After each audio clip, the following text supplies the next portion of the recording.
Please don't be scared by this picture. It's not going to be a talk like, hey people, I got a message for you, hallelujah. No, it's not going to be like that. I'm not the Moses.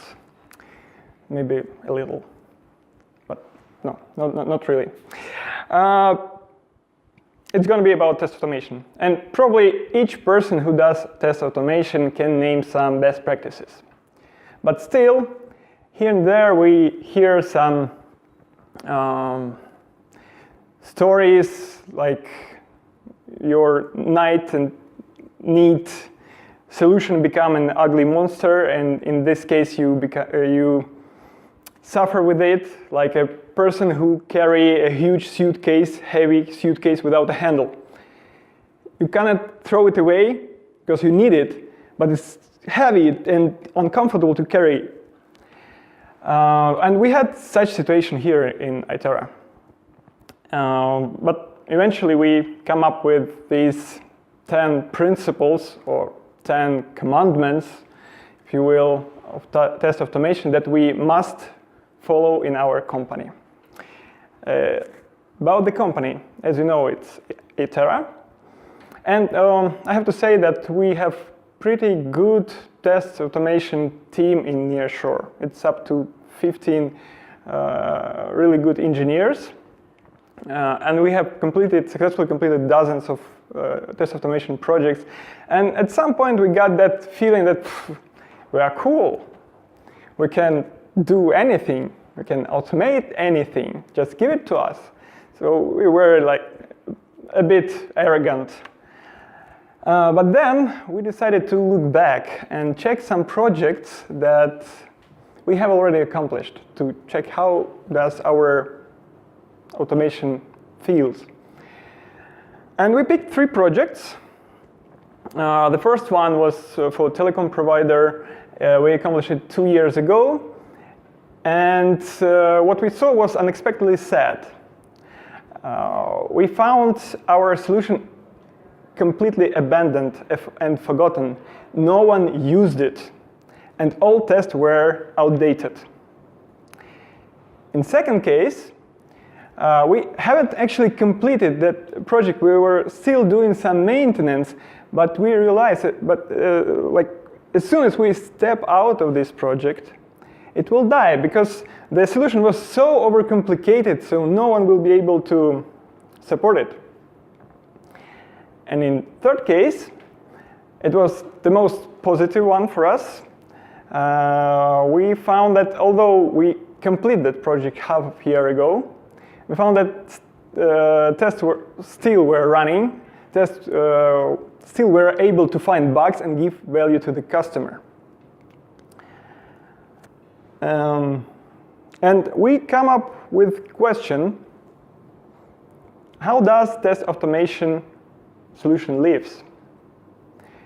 And we start to dig deeper, analyze the other project that we had, talk to our colleagues, friends, getting all that experience, and we realized that our case wasn't unique. It wasn't the rare case. It was kind of common case.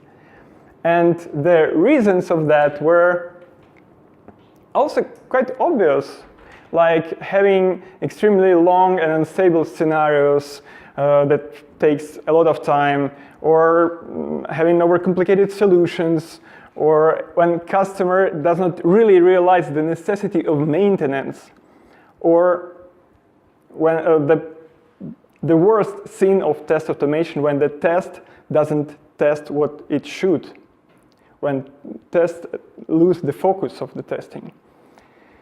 And if what I just mentioned sounds familiar to you, I have a bad news. Most of test automation solutions are born dead. Like 80–70% of test automation solutions are doomed to be abandoned and forgotten. And I don't like it. I like the idea that my work that I have accomplished will live and give value to people, to the customer. And just imagine next time the customer comes to you and say, hey buddy, can you automate it? You will say, okay, I'll do that, but you know, there is like 80–70% that we will screw it up. Probably he will run away and hire some more manual testers instead. So having all this on plate, we gathered together and come up with these 10 principles that we should follow. And the first principle is one test, one goal. When test automation guy appears on the stage, usually project is already running. Developers have already developed a bunch of features. The manual tester have already written hundreds of test cases that test these features. And when test automation guy step in, he usually is given a pile of scenarios with the request automated. And the worst thing he could do is just blindly take it and automate it. It's really bad idea, because manual scenarios tend to be much longer than test automation can afford. For manual tester, it's not a problem to have this long scenario when he clicks around the application, going from one page to another, doing some checks around. But for test, automated test, it's a dead end. Once I saw a scenario that contained 300 steps in it. Such long test cannot be stable. And if you do it only via user interface, it will take forever. And such test will always fail here and there, and you will see this blinking test, like one run is green, 2 runs are failed. And such tests will irritate everyone in the team, and no one believes them, because they will produce this false negative feedback. So for requirements for tests to be automated are much more strict. Tests should be as short as possible, as atomic as possible. It should have actually only one goal, only one reason to exist. Ideally, it should have one assert in it. So if it fails, you know for sure why it failed and what is broken. Oh, sorry.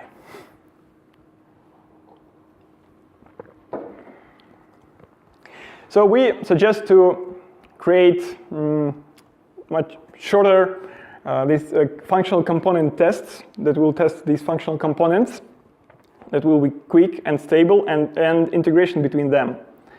So these overcomplicated long scenarios should be forgotten and forbidden for automation. But you may say that, what about this long scenario that manual tester does when he goes through some business flow? Yeah, there are some situations when you need such tests. And in this case, it should be really light. You shouldn't go deep into some details. Or you can create a chain of tests where each next test will start at the point where previous end, and they will share, for example, session ID or whatever. Otherwise, you might have a situation when you have a bunch of tests that starts, let's say, on login page, and one day that login page is broken, and all your tests are red. They all failed. And in this case, you don't have a situation like we have a broken page, broken login page, and everything else is okay. In this case, you have a situation, we have a broken login page and everything else we don't know. We have no clue what happens there. So it's worth invest time on rethinking, redesigning the manual tests which are given for automating. Rethink them, split them. It will save your time in future, and you will eliminate the double work. probably one of the most common reason of failure of test is the dependency on the test data and configuration. Again, for a manual tester, it's not a problem. When the manual tester is executing this scenario and click around and saw that some wrong configuration is applied to the system, it's not a problem for him or her go and change that configuration and continue his testing, because that is not the focus of his test. He's testing functionality. Or if he sees that that some data is missing, he can easily go and register another customer or product, whatever, and continue his testing. But in case of test automation, it's a failed test, which won't signal that you have some problem with functionality. It will just signal you that you have a bad test. So what would be the prescription here is write a prerequisite steps where you would check the configuration of your system, and if you need to change it, you would change it. You would check that you have all the data you need for your test and insert it or get it out of the database for your test. It will, but really it sounds really obvious what's the problem to have a prerequisite test. But really I saw just a few systems that where it was implemented from the very beginning. Usually people have to shoot several times in their foot before they start thinking about it. So think about it from the very beginning. You will save a lot of time. Again, when manual tester work with the application or began exploring, learning the application, the system, he interact with it using user interface, and it's natural. It was created for user, for interaction between application and human. And you think about system as via user interface, and he creates test scenarios that interacts with the system using user interface. But when TA guy step in and pick a test case for automation, we already say that it's bad idea to blindly automate, but if he will by some inertia do it using user interface only. And that's not a good way to do that. In case of test automation engineer who should know the infrastructure of the system really well. Should know what kind of database do we use, how to connect to the database, what kind of API do we have, what should I send to insert this kind of data, how can I get from the service some other data. And most of the testing should be done on the backend, because backend is much more faster and reliable. UI is kind of bottleneck in terms of performance, because you need to wait till the page loaded, the element is present on the page, it's visible, it's clickable, you click on it and it began to build a request and send it. And if it is not the focus of the test, you can just send that request and have it. So also think about it, major part of your testing should be done on backend. And you should check only the actions that implement the goal of your test on a UI. That's probably one of the most well-known principle, the separation of the test data from the logic. And we all know that we should not hardcode data into the test, into the code. But sometimes when we are in rush, we have this temptation, okay, I'll quickly insert it, and then I'll come after and make it nice and neat and perfect. But problem is that this after will never comes. Usually it never comes. We had a shameful case, which I'm gonna tell you. It was last night before release. And TA guy want to have this damn test green so bad, so he just hard-coded here and there all the data in the code. But the worst is that customer found it and showed it to us, like, what is this? And then we had to spend many hours going through all solution and removing this embarrassing thing. So never do hard code in your code, never ever. I know it sounds obvious. Actually, most of these principles are obvious and like common sense, but still.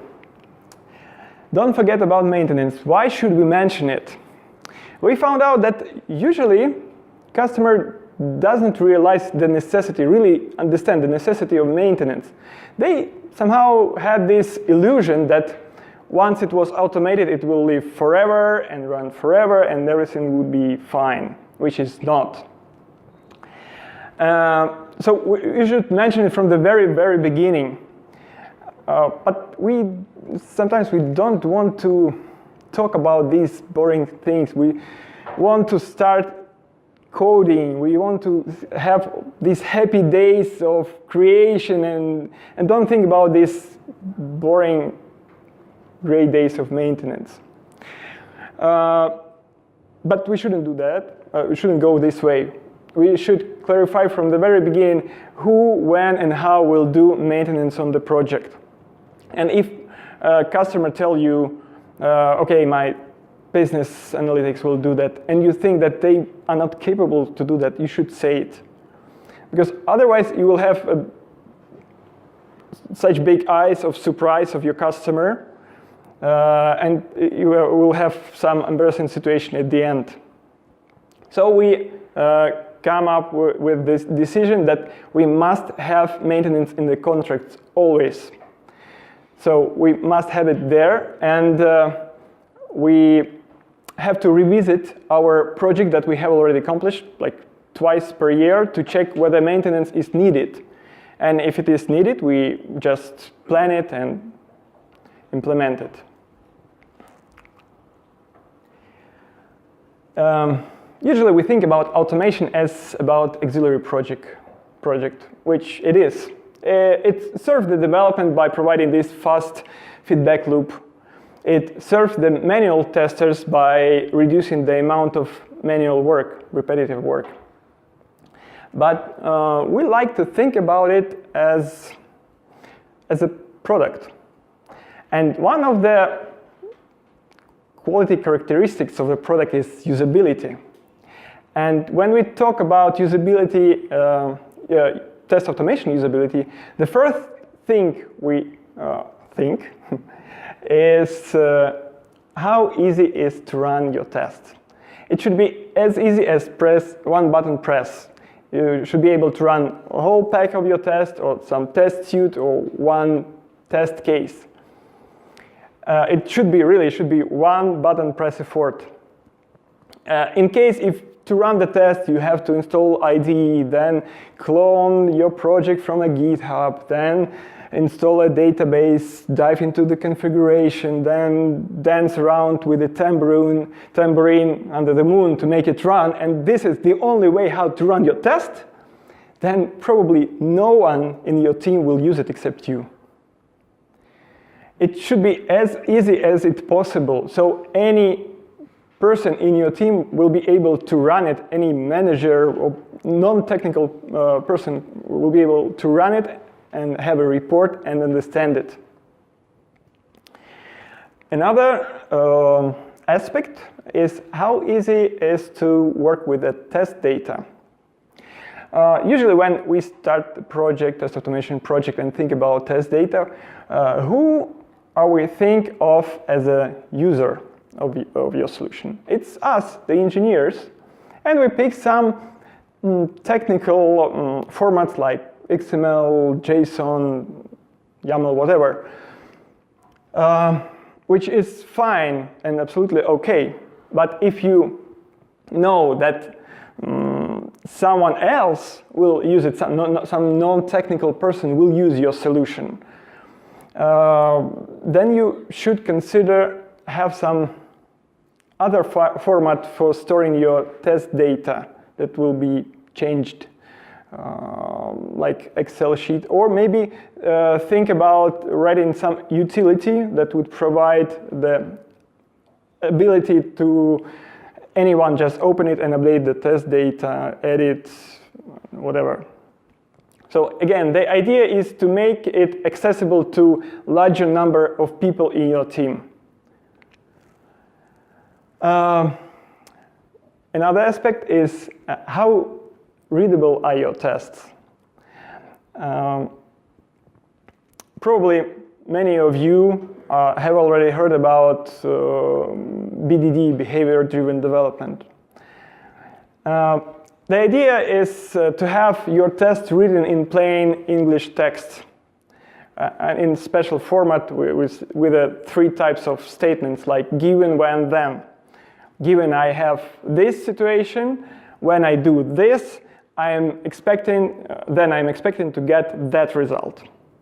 And it makes, again, accessible to larger number of people in your team. So any business analytics, product owners can open it, read it, and understand what are we testing, what is covered. And actually, they can provide you some test ideas by writing such tests in such format.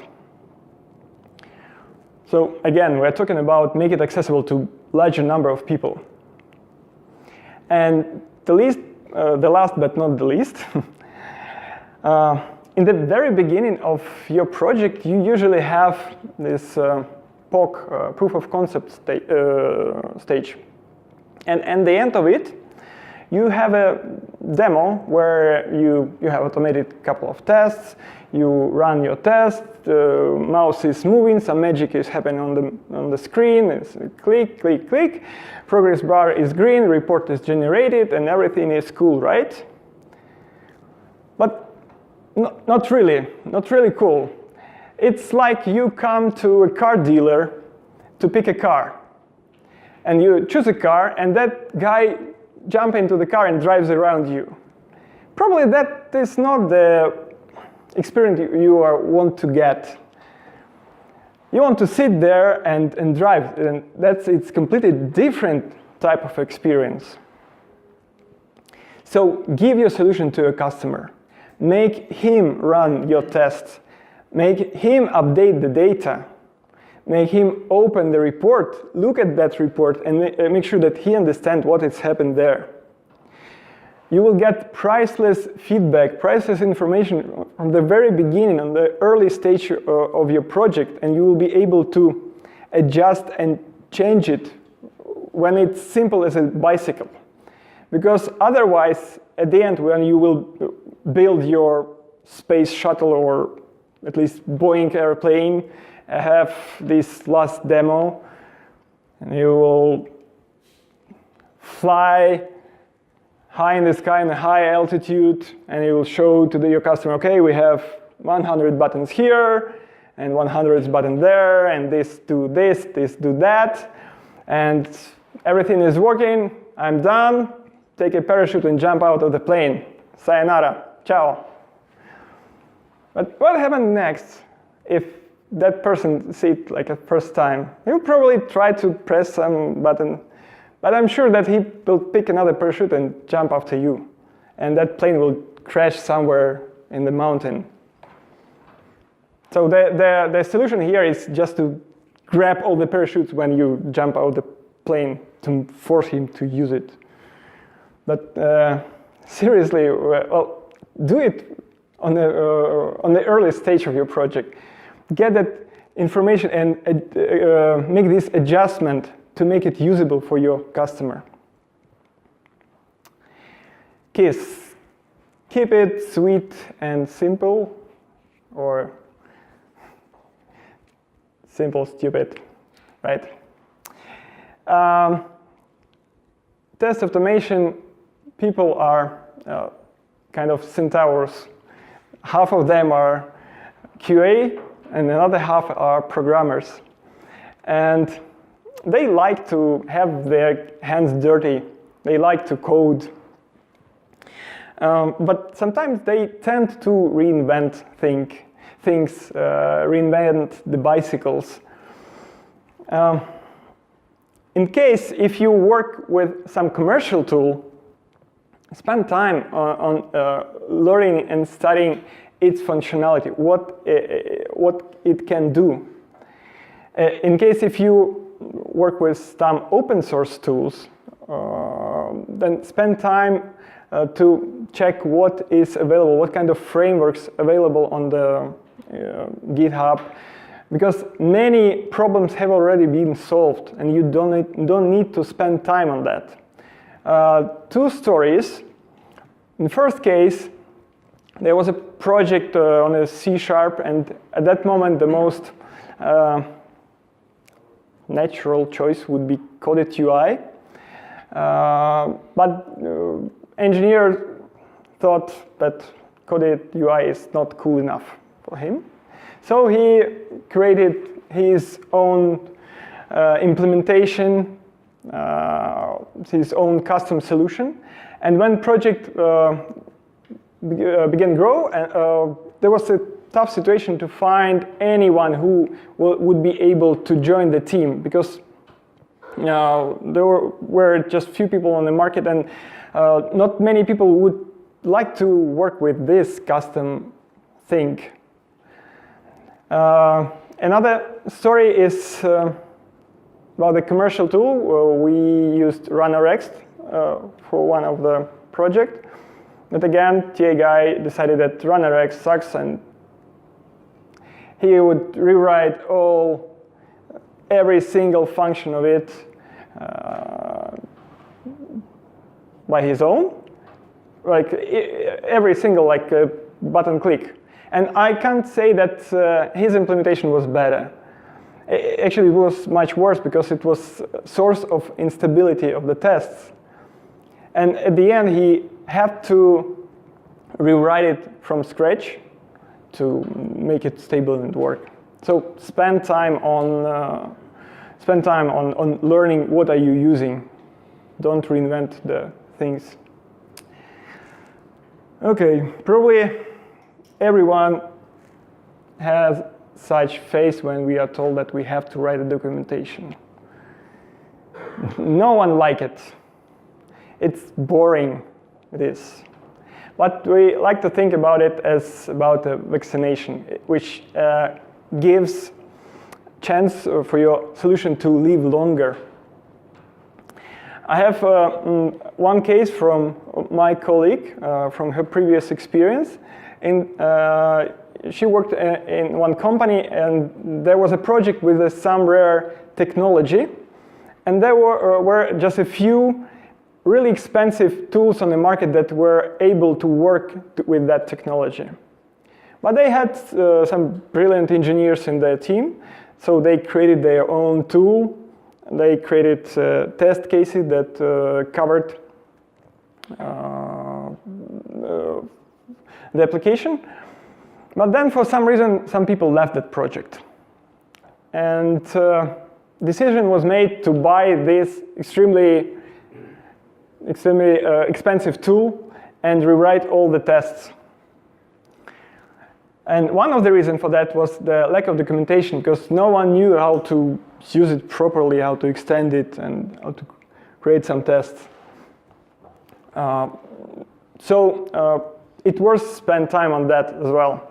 And when I talk about documentation, I talk about two types of documentation. The first one is a user guide. It should be written for dummies. It's really simple, step-by-step guide how to run and execute your tests. And the other one, the technical documentation.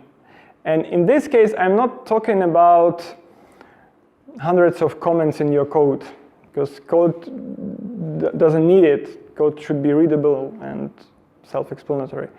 But I'm talking about some high-level diagram that would show your solution. What modules do you have? How do you work with test data and such? So any new people will come, he can easily get the idea of your solution. So think about not only you and someone around you, but about the people who will come after you. As I mentioned, test automation engineer is half of him is a programmer. And sometimes some of them do not like to bother themselves with this business, customer business logic, this test analysis. They like to solve the technical tasks and think only about this part. But I think that proper test automation engineer should remain QA inside. And QA is a priority. Because when you understand what are you testing, then the quality of your tests become much higher, and customer at the end get much value out of it. We had one situation when we had lack of people on a project, and we invite some developers to step in and help us with the test automation. And they did. They have rewritten the framework according to all holy object-oriented design principles. So from technical perspective, it was really good. But all the tests that they did didn't give any value to the customer. They wasn't able to test the functionality. So think about QA first, always, because the test automation guy at first is a quality assurance person. Yeah. Report is the only output of test automation which tells us are we good or we not, and if we are not, where are we not good,